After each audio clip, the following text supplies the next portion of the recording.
premier garçon est né le 18 août. Je suis née le 27 août. On a enterré mon père un 27 août. Donc, août, c'est mon mois. Et ce buzz, il est tombé en août. Je pense que c'est une bénédiction. Une sombre histoire vient enflammer la presse et les réseaux sociaux et bousculer la quiétude du couple star et sommet B52, Yolande Bodian. Un article paraît sur Internet. Oui, le ministre des Finances, il y aurait des gens dont moi qui bénéficieraient de son financement. J'ai dit à ma femme, on ne répond pas à ça. Je laisse. 4-5 jours.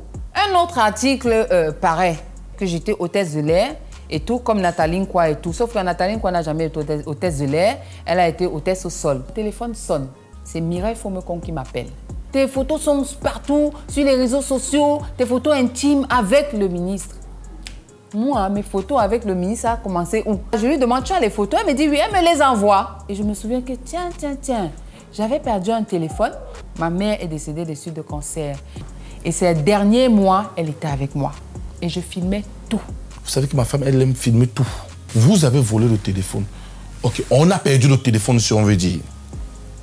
Vous retrouvez des images. Vous ne montrez pas les images du deuil de la personne qui était là, mais vous montrez les images d'une seule image que vous avez.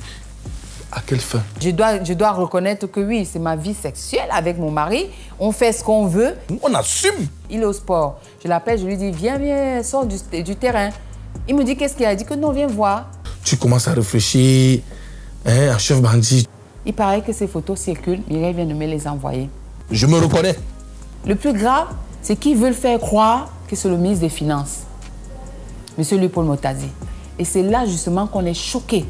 On dit non, on ne va pas laisser faire. Donc, un, me fait passer pour une prostituée.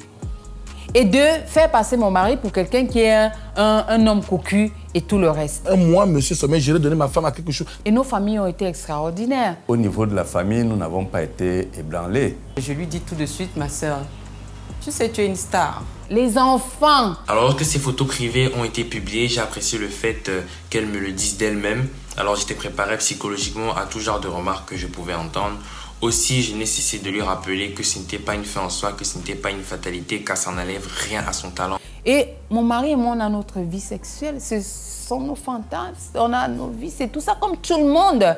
Si vous me dites aujourd'hui qu'il y a une femme qui ne fait pas de fellation à son mari, c'est que je me dis, il y a quand même quelque chose. Bon, vous-même, vous me regardez, vous en bénéficiez, vous les hommes et tout ça. Des gens qui nous envoyaient leur soutien et tout. Et au niveau de la corporation, très peu.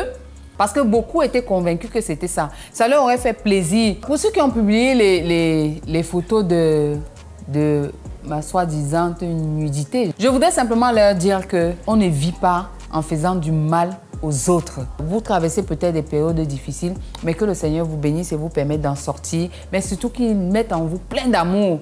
Il ne mérite pas le châtiment, qui demande pardon au Seigneur. Ces images n'étaient pas destinées à devenir publiques. Je m'en excuse. Mon époux et moi, on s'en excuse.